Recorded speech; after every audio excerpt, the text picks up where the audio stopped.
A reading from the 21st chapter of the book of Matthew. The disciples went and did as Jesus had directed them. They brought the donkey and the colt and put their cloaks on them, and he sat on them. A very large crowd spread their cloaks on the road, and others cut branches from the trees and spread them on the road. The crowds that went ahead of him and that followed were shouting, "Hosanna to the Son of David! Blessed is the one who comes in the name of the Lord! Hosanna in the highest heaven!" When Jesus entered Jerusalem, the whole city was in turmoil, asking, "Who is this?" The crowds were saying, "This is the prophet Jesus from Nazareth in Galilee." So let's hear from someone who was there that day. I was there, you know. It was such a joyous occasion. My son cut some palm branches off one of the trees lining the road, and we spread them out before him as he came toward Jerusalem. It was easy to get caught up in emotion. The crowds gathered quickly at the news that the Nazarene was coming. We had all heard about him.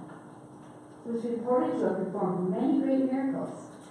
He is even said to have raised a little girl and a man from the dead. This must have been the Messiah that the priest kept telling us was coming. The whole city was stirred. Almost 100,000 people were there shouting, "Hosanna! Blessed is he who comes in the name of the Lord. Blessed is the Messiah, born of the line of David." I don't know what happened. It all seemed so strange. He was only here in Jerusalem a few days, and everything changed. Several days after the great parade, I was home waiting at my children when my cousin Lydia ran by. My cousin had been there to see one of the miracles. You see, she was a servant for the household of Jairus, a Roman centurion. She told me that she had seen Jesus bring Jairus' daughter back to life. Anyway, she grabbed me and told me the news. Jesus had been arrested and was appearing in Pilate's palace, even as we spoke.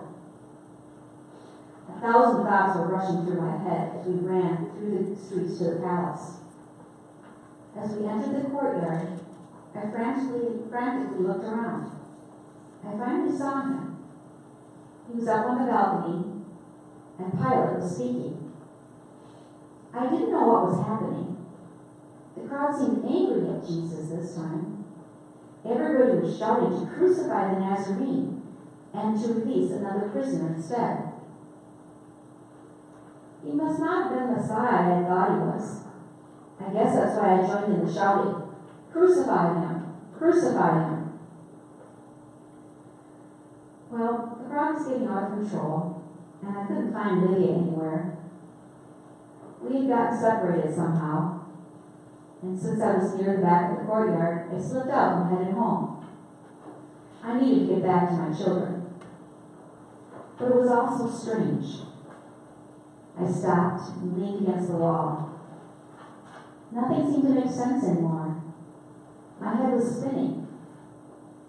I knew the miracles Jesus had performed, and I really believed that my cousin had seen him raise her master's daughter from the dead. I even had watched this Jesus and had seen some of the wonderful things he did and said. I don't know why I turned against him in the palace. Nothing seemed to make sense to me. And now I stand here, watching him up there on the cross. It's my fault that he's now there. I didn't mean to do it, Jesus. I didn't mean it.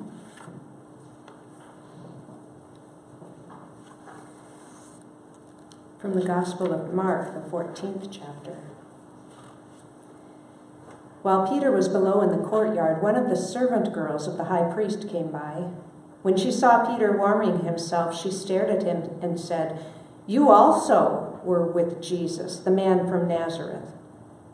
But he denied it, saying, "I do not know or understand what you are talking about." And he went out into the forecourt. Then the rooster crowed, and the servant girl, on seeing him, began again to say to the bystanders, "This man is one of them." But again he denied it. Then after a little, while the bystanders again said to Peter, "Certainly you are one of them, for you are a Galilean." But he began to curse, and he swore an oath, "I do not know this man you are talking about." At that moment, the rooster crowed for the second time. And then Peter remembered that Jesus had said to him, "Before the rooster crows twice, you will deny me 3 times." And he broke down and wept. So let's hear from that servant girl. I was a servant of the high priest in Jerusalem. I might have been nothing more than a servant, but because of my master, I had status. I had power. And let me tell you, the night that Jesus of Nazareth was arrested, I thought I could make a name for myself from what I saw. None of you would even remember me if it weren't for that night they arrested Jesus. I thought that I could move up just a bit in status. Honestly, I had no idea at the time that I would be remembered for that night. I knew from the high priest that they really wanted to get rid of Jesus, and now they had him in their courts. The tone was such that they really were out to eliminate everything about him, which included his disciples too. Sure, I had heard stories of Jesus. He sounded like a great person. I mean, with all the healings and things. But I didn't know him, and he had never done anything for me. They say he was the Son of God, but what was that to me? What good would that do me? All I knew was that I was a servant, and the people to whom I answered wanted this Jesus out of the picture. So when one of his disciples showed up at the fire we had going outside the courts of the high priest, I was sure they would treat me well if I handed over another one to them. "Aren't you one of them?" I said. "You also were with Jesus, the man from Nazareth." Of course, he denied it. I shouldn't have said anything to him. I should have just gone and gotten the temple guards, who would have arrested him on the spot. At least, I think they would have. Although, well, a part of me wanted to know more about Jesus. And in a way, I had hoped that he was one of his disciples. I guess that even if he was a disciple, and even if they did arrest him too, I probably wouldn't have gained anything by being the one who turned him in. I guess I always knew that to be the case. After all, I am nothing but a servant girl, and will probably always be nothing more than that. All the things that I have heard about Jesus, I wonder if they are true. If they are, I wonder why our leaders want him dead.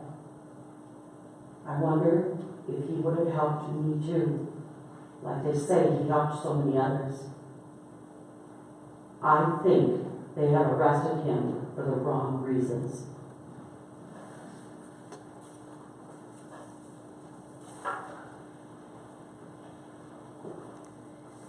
We've often asked the question of how could that crowd have gone so quickly from praising Jesus on Palm Sunday to yelling, "Crucify him," on Good Friday.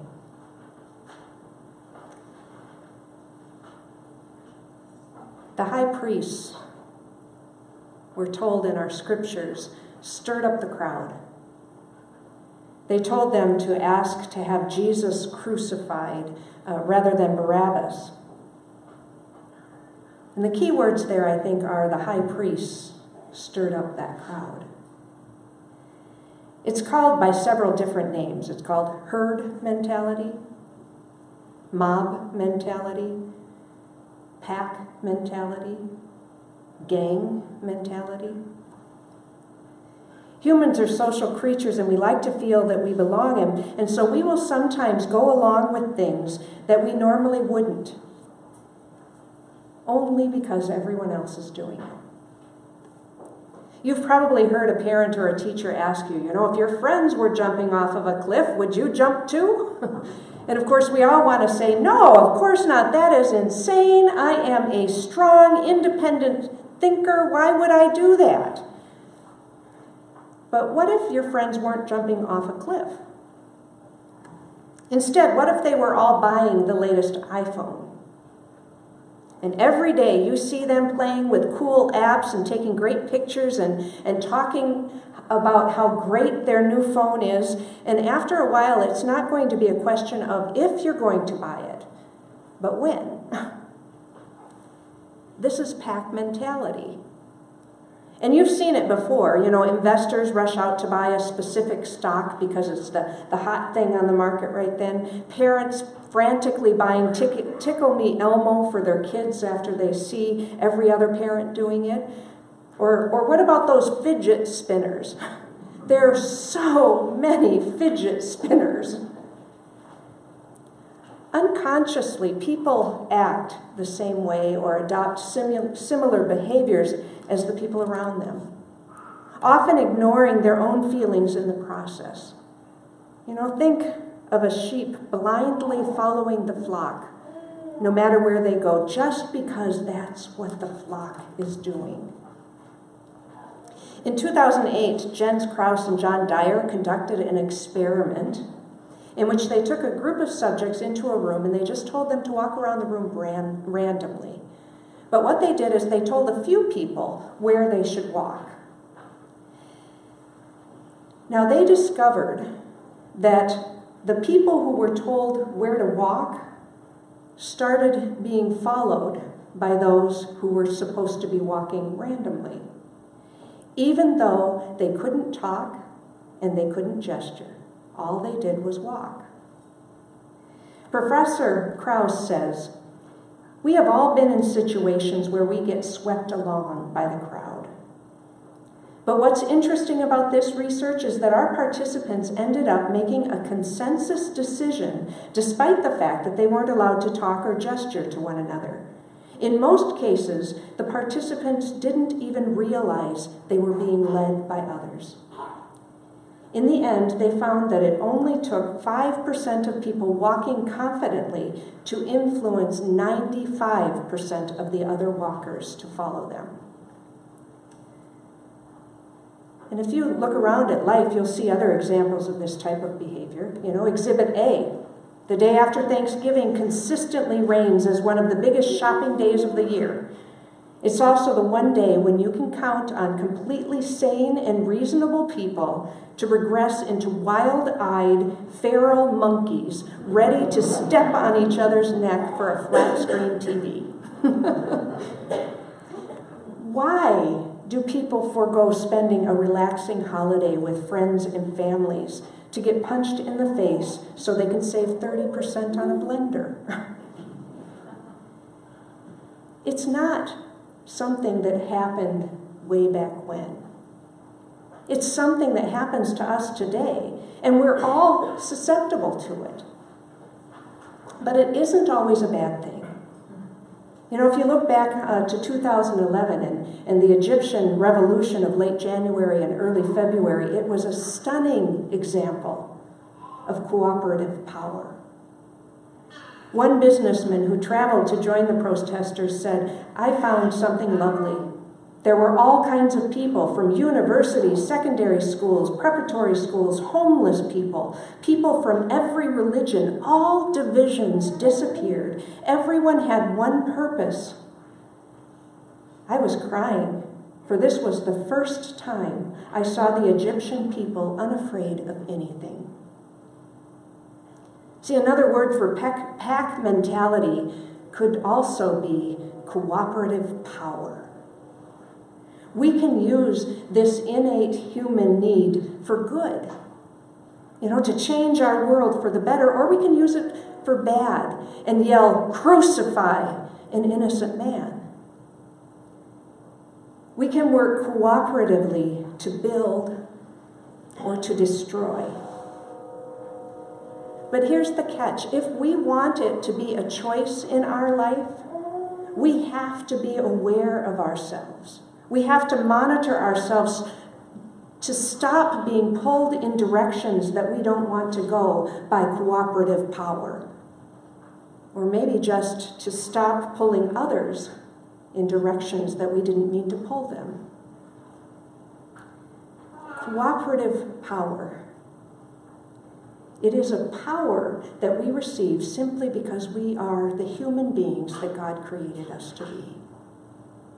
So rather than pack mentality, let's practice cooperative power and change our world for the better. Amen.